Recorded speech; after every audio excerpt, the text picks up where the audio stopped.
Hello, hello, and welcome to your weekly Soul Tribe live session.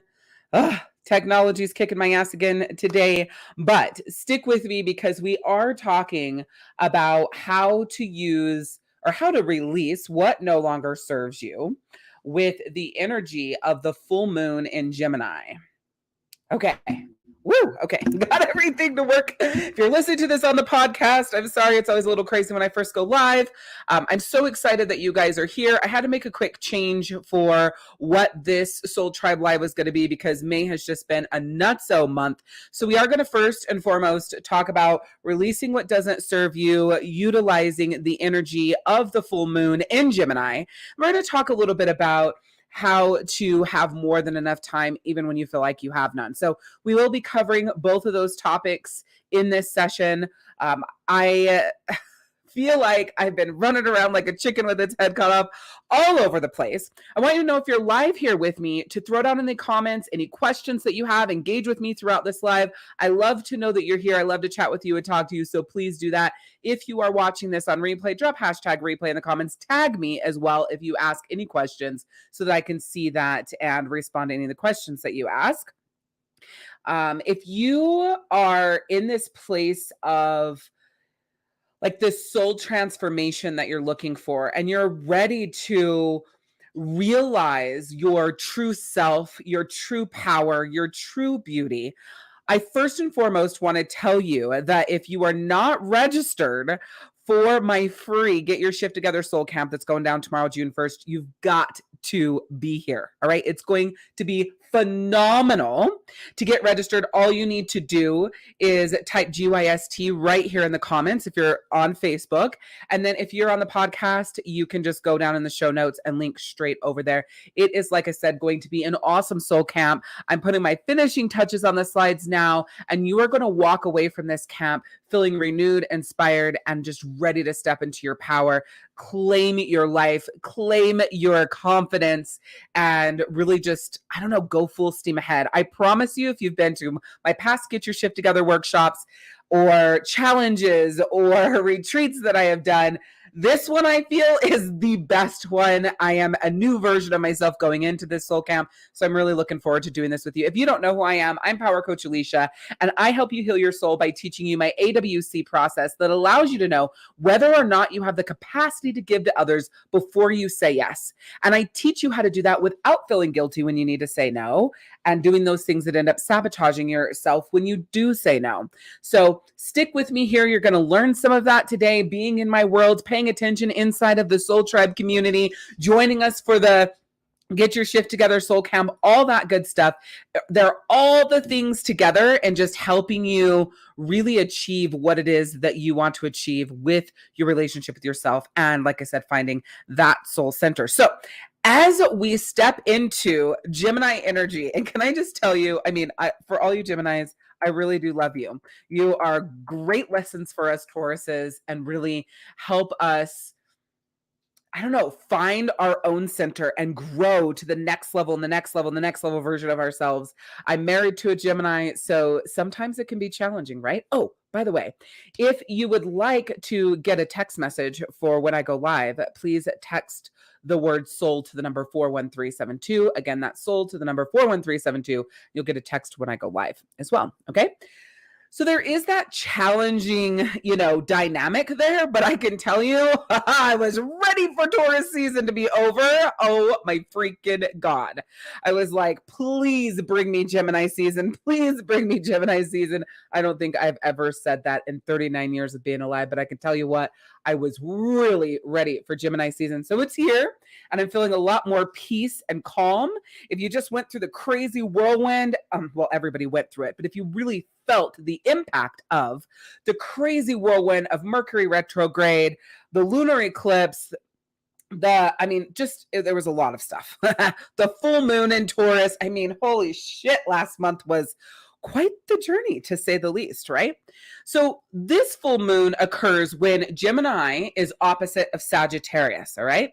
So it's a great time for the culmination and the promises or the intentions or the manifestations that you set forth in the new moon. So this is the perfect time to grab your intention, that piece of paper, and go ahead and burn it and turn it over to the universe, turn it over to the energy of the universe and say, you know what?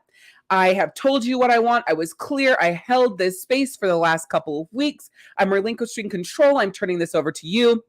And I am believing that it will all come true for me. Sort of energy, mentality, and thing that you want to do. So remember that the new moon is all about manifesting intentions and setting down very clearly what it is that you want to attract, create, and manifest in your life, right? And then once you get to the full moon, you just turn that over, right? You let it go and just believe and that it's done, right? And whatever is will be. So with Gemini and the opposite of Sagittarius, there's always going to be opposite energies that you're working with to harmonize your life. So with the full moon, it's always an emotional time, and it's a time of romance, fertilization, and relationships, right? And those are the areas that you're going to really want to focus in on every time that there's a full moon.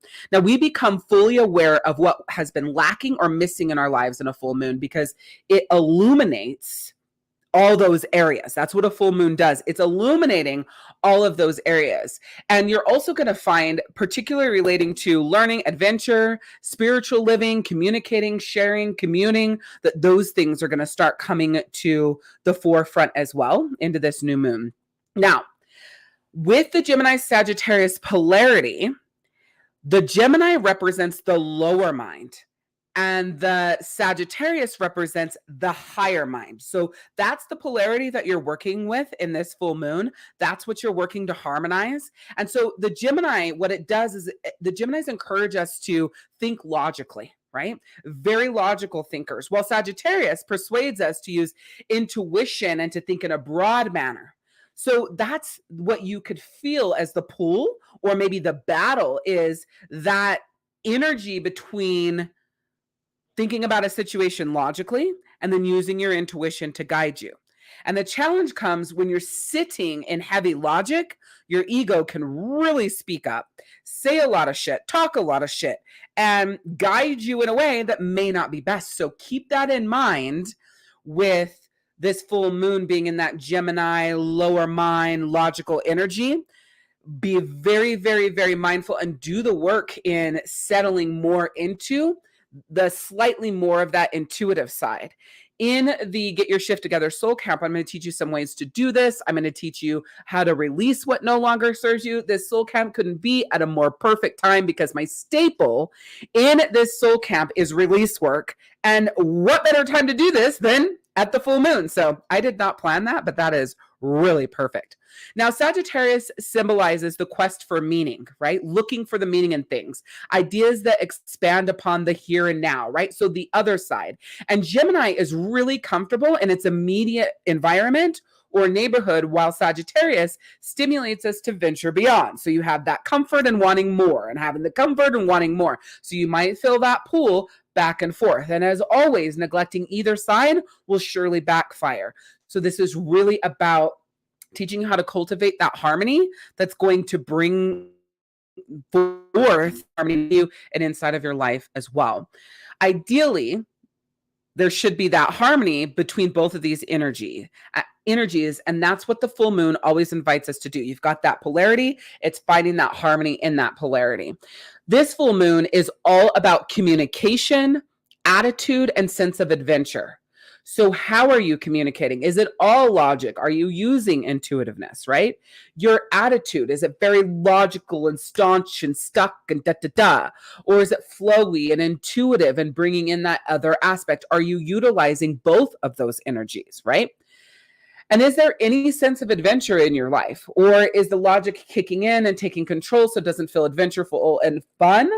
Or does that intuitive moving, so there's that spontaneity there and giving you that space? What is going on inside of these areas of communication, attitude, and sense of adventure? Now, something has been building inside of us, and now is the time when the energy of the cosmos fairly demands that we let it all out. So full moon is about letting that all out, right? Being fully open, being fully honest, releasing any of those stuck energies, those stuck points, those things that just, like I said, are not good for you. So over the next couple of weeks, you're going to discover what it means for you. But for now, you can't just sit in your feelings. You've got to express them. Full moon is expression. Full moon is releasing. Okay? Always remember this. Full moon is also about illuminating conflict between logic and intuition and faith. That's what this full moon is about. So there is, again, we keep talking about maybe this internal battle and this conflict of this is, I'm sitting in the logic, oh, I'm going to have the faith. Oh, logically that can't work. Oh, no, I'm going to believe that, right? So with the moon full and bright in the sky, it, like I said, is illuminating these areas in our own lives. So it's time to express yourself, get the things out of your system, let it all out. And in the same breath, though, it's really important to exercise care while doing so, knowing that what is coming out of you is fresh, it's undefined, and it's not particularly rational yet, right? So when it's coming out, do your best to screen it almost, so that way you can verbalize things in a way that still gets how you're feeling out and gets that point across. However, it doesn't create damage or issues that don't need to be there because this is all new and fresh and things that are coming up for you, right? So with that being said, you've got the Gemini Sagittarius polarity in this full moon coming up on June 3rd, which I didn't say, but it's on June 3rd. And with this polarity, okay, you have the Gemini on the lower mind, which is logic, and you've got Sagittarius in the higher mind, which is intuition and faith, right? So if coming up in this full moon, you are making some bigger decisions, do your best to look at the logical side, maybe make your pros and cons list. And in the same breath, how are you feeling inside? What does your inside say? Hell yes, go. Hell no, stop, right? Get clear on that and get clear in really connecting with yourself and what feels good inside. This is a perfect time with this polarity in the logic and the faith / intuition to figure out what your voices inside of you are. Figure out which is your ing and which is your ego, where you're being led. And if it's a yes, if it's a no, it's a perfect time for that, because most times we don't hear it because we're just so loud and there's so much going on, right? So this is just, it'd be amazing for you to take this time to really connect with yourself and identify those voices inside of you and where they're leading you to, right? I notice a lot that when my ego speaks up, my ego is telling me the worst case scenario of a situation. And it does that to protect you, right? A lot of people think of the ego bad, ing good. I call it your ing, your inner nudge for good, or your intuition, right? It's not a bad good. It is a understanding and listening, right? So your ego can be giving you information that you need to utilize your ing to grow through. So it's not about shutting it down. It's not about ignoring your ego. It's not about dismissing your ego. It's about letting your ego say what it needs to say, give you the information that you need, and going, okay, I hear you. And I can clearly see that this is a growth point for me. Sometimes your ego brings up stuff you've already worked through, and that can be frustrating, so frustrating. You're like, I've already released this. I've already done this work. But one thing you need to know is if it's being brought up again, there's generally a different angle or a different layer that now you are ready to work through. So again, don't dismiss it. Don't be frustrated. Welcome it in. Take the time to logically analyze it while using your intuition to guide you in what those next steps for growth are. So that's my recommendation in stepping into this full moon energy. In addition to saying that you should absolutely be registered and join me live for the Get Your Shift Together Soul Camp, because you're going to learn a lot about releasing and what's going on inside of you and shifting into the next level version of you right inside of that soul camp that goes right along with the Gemini logic and the Sagittarius intuition, right? It's the perfect place for you to be. Like I said, I couldn't have timed that any better. And in the future, I will always do my best to do this soul camp around the full moon because they go so well together. It just so happened that I followed my intuition and decided to schedule this soul camp at this time, even though my life has been really crazy, it didn't really seem like I had the capacity to do all the things to get ready for it, but I went full steam ahead anyways. And, now I know why, right? This is the time that it had to be for, that polarity going on and the full moon being there as well. So let's now step into why you're feeling like you don't have enough time. So because this was my original session for today, all about, how to have more than enough time, I didn't want to just leave it off. But I also think that this really fits well with the Gemini logic and the Sagittarius intuition as well. That's so funny. Like I could not have planned this any better. I love it. I love divine timing. I love synchronicities. They just make me so fucking happy. So here's why you don't feel like you have enough time.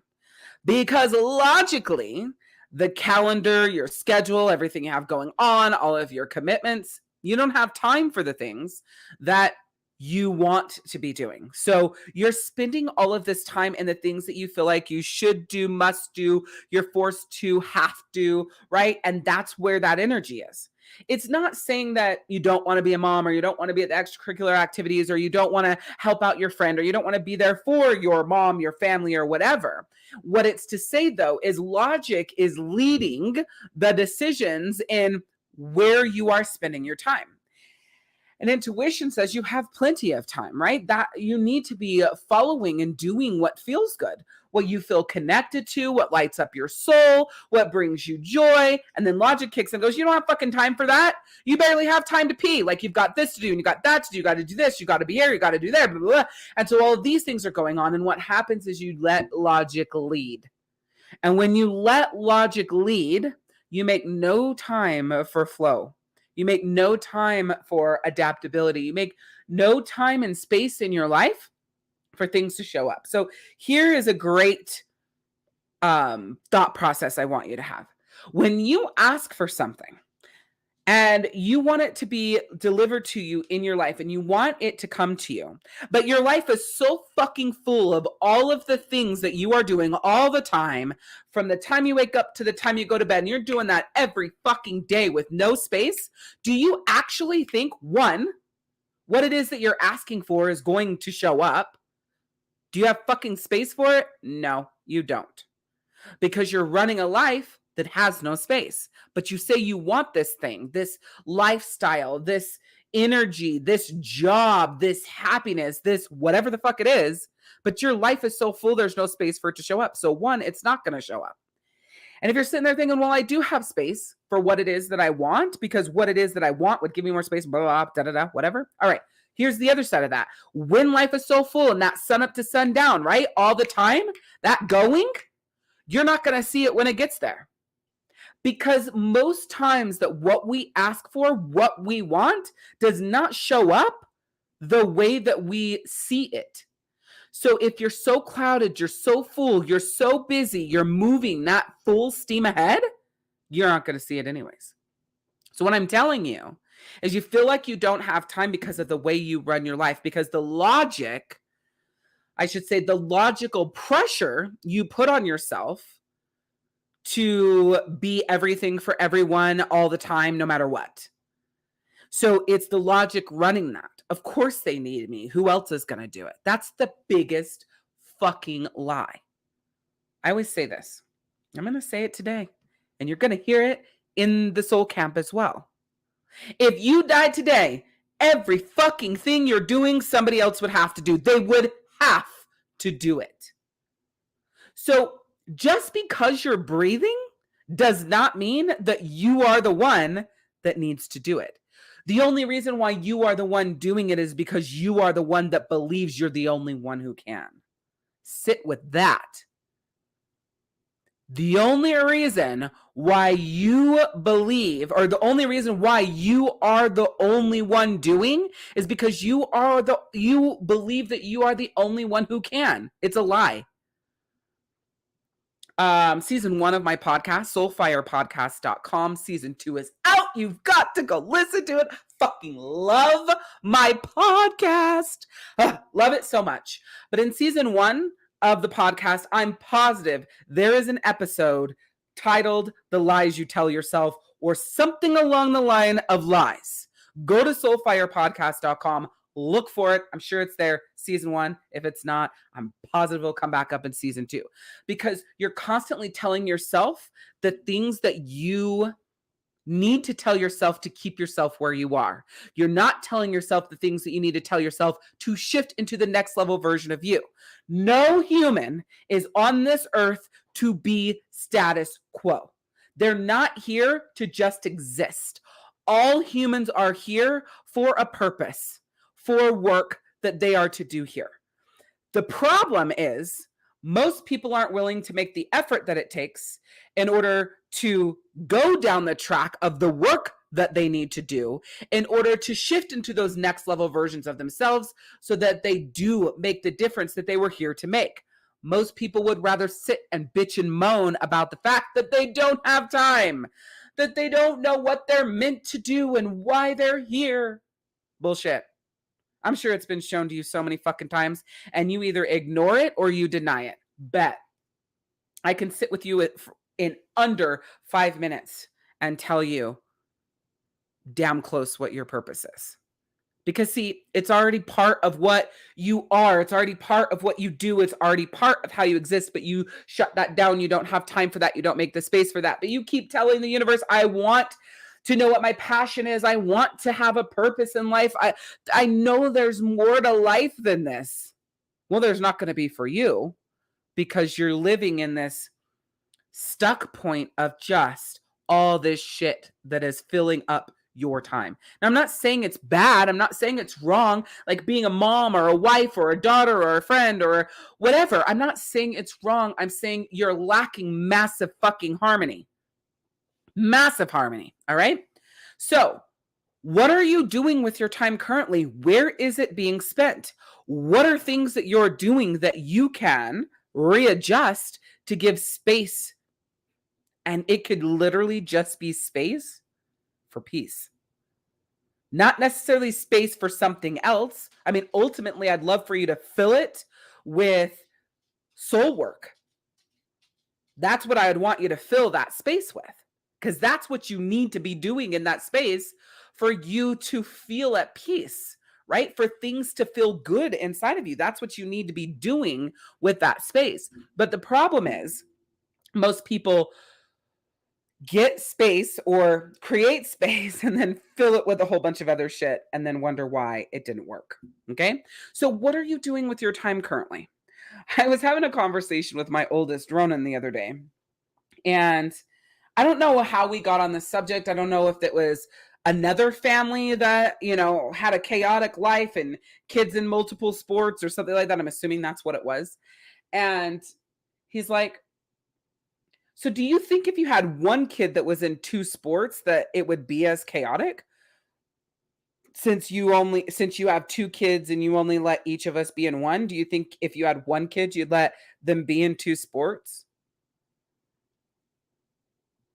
And the truth is, I don't think so. I'm at like an 80-20, 80% no, 20% yes. And here's why. Because if I have one kid that I am like all over the place with, I'm running myself ragged in that one child. Or, we could be partnering up, right? Daniel and I could be doing it with the one kid and getting them everywhere that they need to be. But the bigger truth is that kid's being ran ragged. Parents never fucking think about this. I swear to you. I watch it happen day in and day out. Why the fuck are your kids in so many things? You are teaching them that life is meant to be so full of stuff that you don't have time to just be.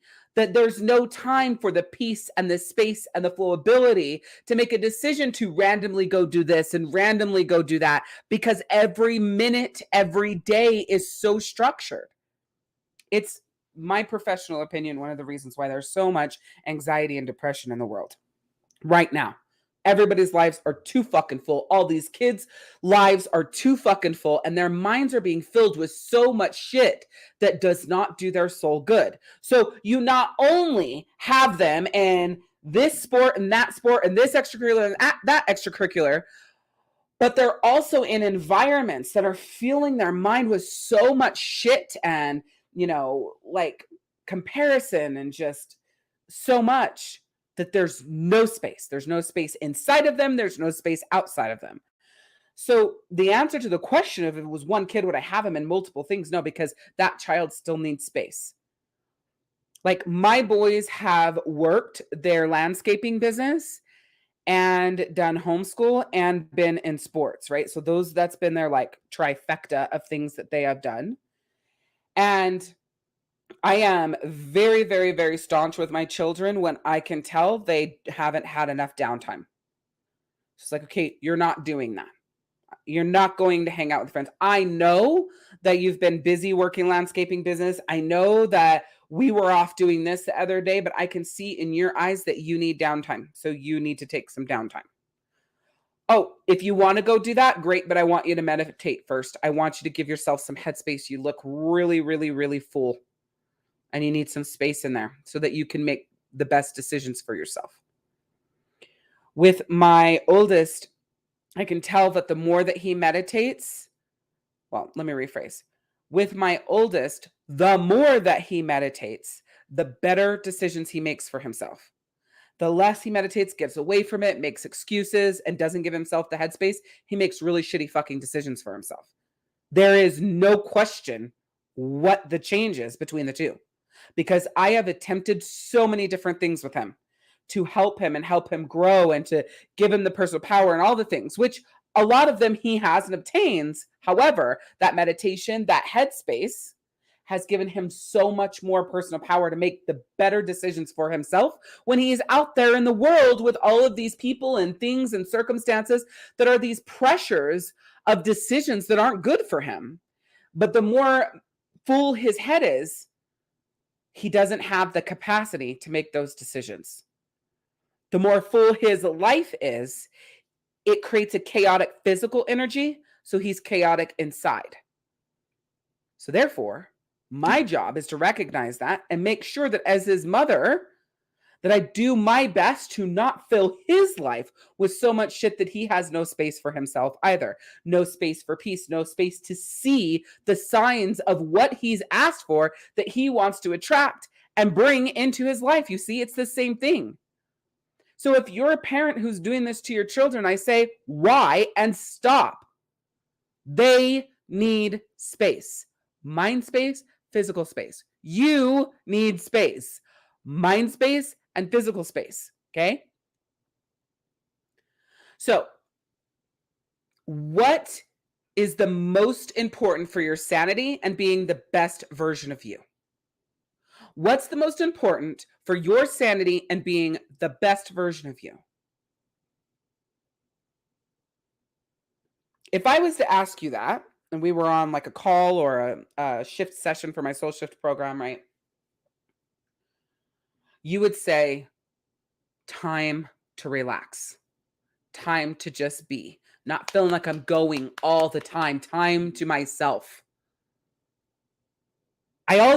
You would say, I also need to figure out who the fuck I am. I feel like I've lost myself and just being a mom and working and a wife. Like I'm feeling this massive disconnection. I feel like I've lost myself. So you would also say that.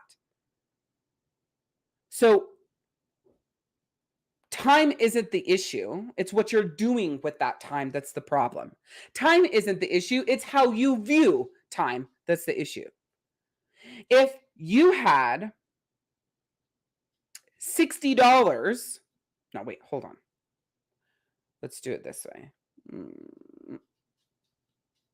Let's say $100 an hour, okay? That's $2,400 a day. You would look at that $2,400 a day. Is it 2,400? Yes. I'm tired. Or is it? Yeah. I was like, or is it 240? That's 10. Okay, I'm back. It's $2,400 a day, and you'd be looking at where you're spending it. What are you doing with it? Da, da, da, da.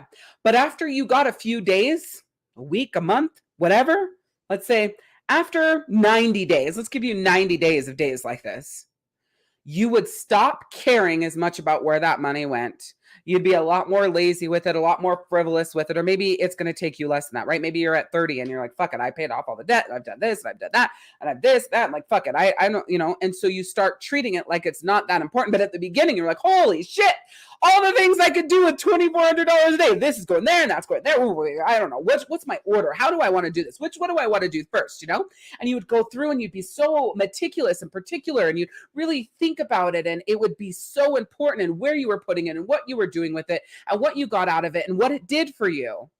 Maybe the memories you created or the security you created or whatever.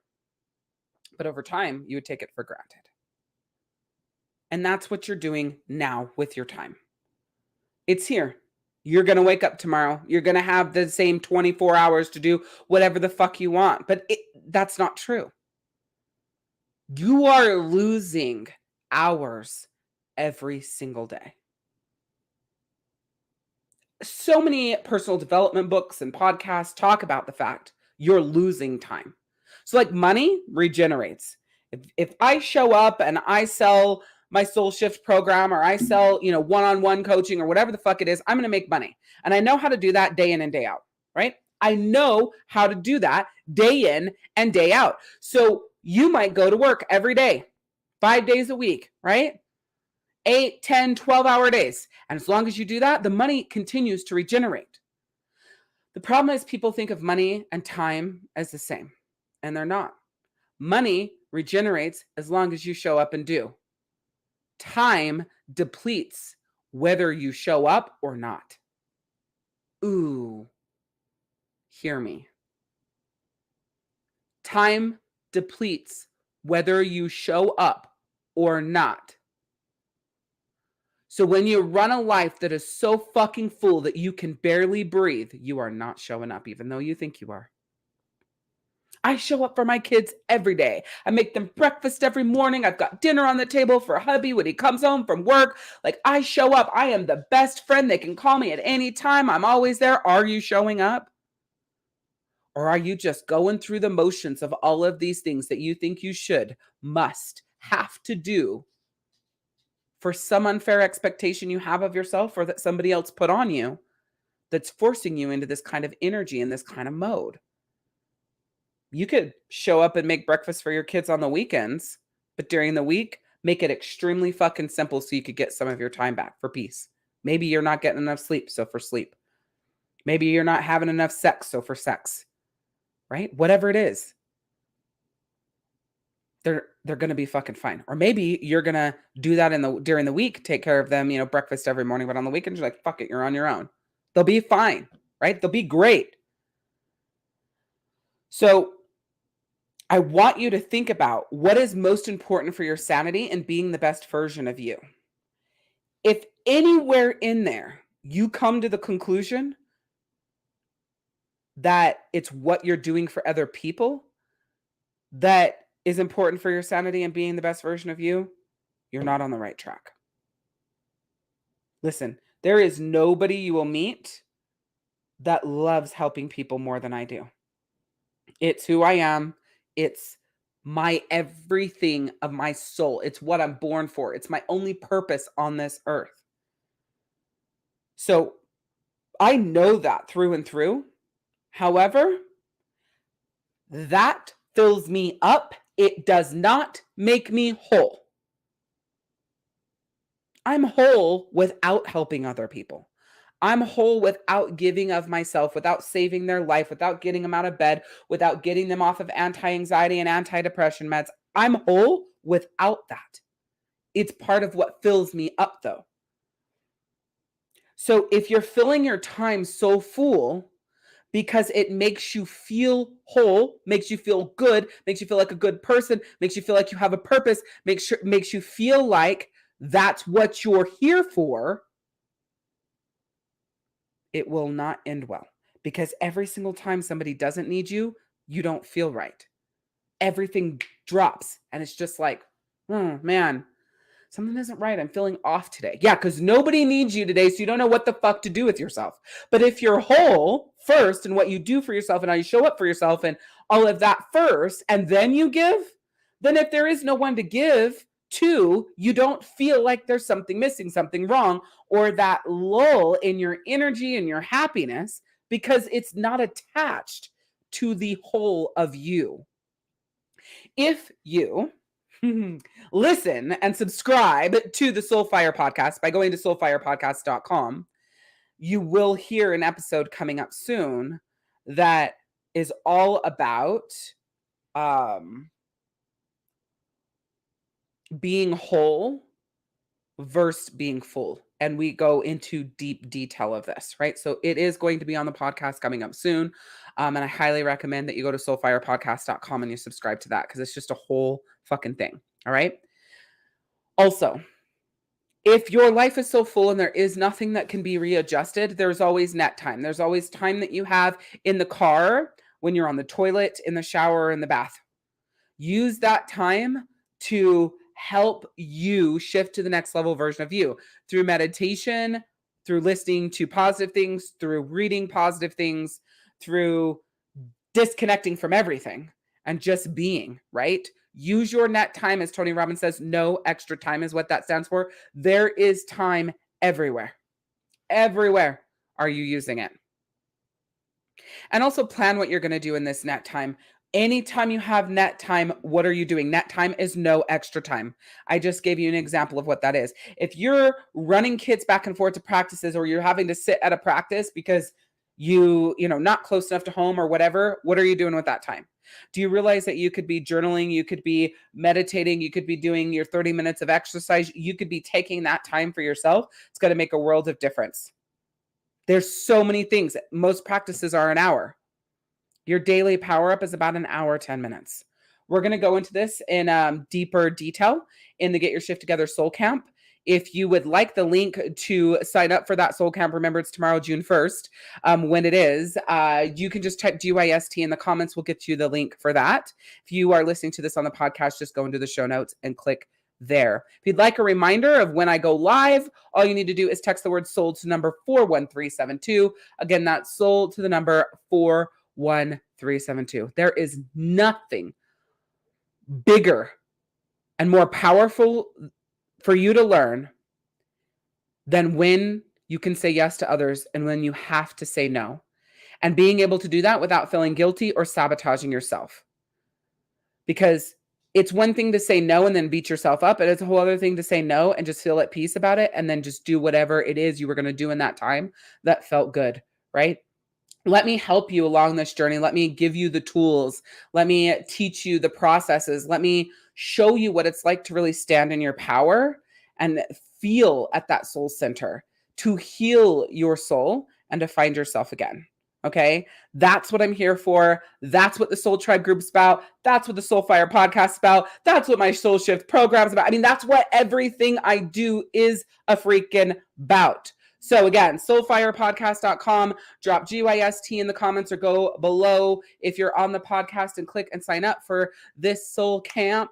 And remember, as I always say, give yourself some grace. Say yes to yourself more than you say yes to other people. And it's always about progress, not perfection. We will see you next time. Bye.